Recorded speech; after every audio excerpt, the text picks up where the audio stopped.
My favorite thing to eat is pizza. I could spring for a slice of dreamy, delicious cheese smothered 1500 calorie goodness any day of the week. Or hour of the day for that matter. That said, I get a craving for a cheeseburger, Mexican, or in rare instances, a salad. I guess point is, given options, your body has a way of telling you what it needs. My mental state has a similar way of regulating itself, with which firearms I feel like shooting. Most of the time I want my most reliable, capable, ergonomic, and cutting-edge weapon, but at times I just need to fulfill that primal instinct for power, nostalgia, or sometimes even pain. That's where something like this comes to play, and it does deliver the pain, a good old-fashioned comp block pain. The sharp, rugged ergos and heavy-duty action will fulfill any hardened shooter's base desires, and help you score some man cards to boot.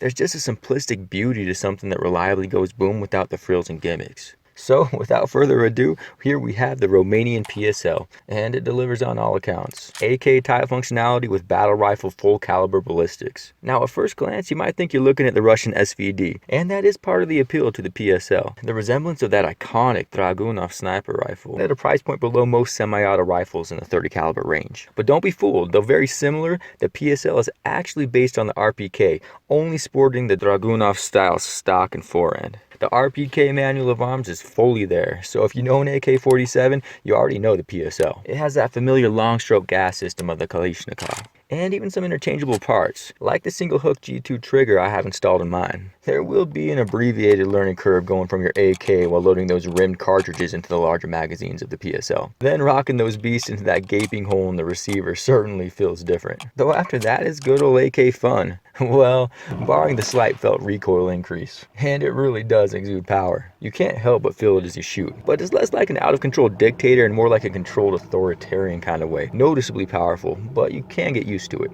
And with the PSL, you have some evident accuracy gains over the AK-47. It's greatly helped along by that strength in receiver, which lends itself nicely to the 7.62x51 rimmed cartridge the PSL slings. This Russian predecessor of the 30-06 is my favorite thing about the rifle. Though I do suppose the slightly more modern 308 Winchester is actually a better comparison ballistically. Either way, you get a hard-hitting round capable of reaching out to 1,000 yards and beyond. Even with surplus ammunition, I've been able to hold 2.5-inch groups, though that accuracy will vary relatively widely gun to gun. It's definitely no $6,000 precision rifle, but it's more than battle accurate. And as a side note, that previously referenced rim case hasn't caused any reliability issues in my experience. It was, after all, designed for the internally magazine-fed Mosin Nagant, so it's also at home in a box magazine. Though I will admit I've only used a 10-round magazine, so it's possible that the larger capacity mags are more prone to malfunction, I don't know. But those extended capacity mags are harder to find than a three-legged unicorn anyway. So I doubt I'll be testing them out anytime soon. But again, the standard 10-rounders seem to work great and grant adequate firepower without increasing the profile uncomfortably.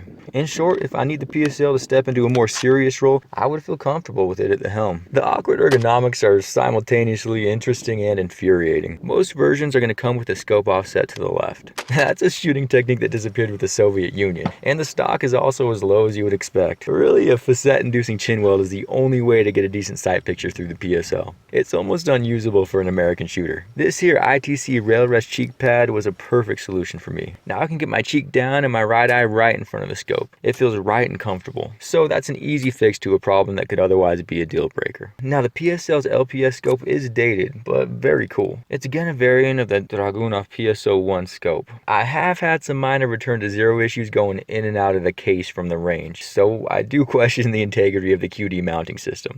Though it's relatively necessary for quick access to the dust cover, should you need to clear or clean it. But once you find your mark and get it dialed in, it seems to hold zero shot to shot. And the glass in the scope is surprisingly adequate. Plus the bullet drop compensation is different and simply works, allowing you to range man-sized targets out to 1,000 yards with ease. So it gives you the option to spin turrets or hold over in seconds. Again, it's nothing really special today, but it carries forward the PSL's gritty charm. I've got to say, when shooting offhand, the weighty 11 pounds becomes instantly apparent, and more so than most rifles of a similar weight. It's long and no doubt front heavy, so unless you've been doing your daily curls, you'll have tremor-inducing stress in seconds. So offhand close quarters work was not part of the design parameters, though I'll admit it's certainly a functional last resort option. Another bonus to the PSL being so RPK-like is it's not hard to find accessories and even some of those interchangeable parts. Though if you break your scope or stock, it's going to require some internet scouring and a little patience. So going back to my original analogy, the PSL isn't that slice of pizza from me,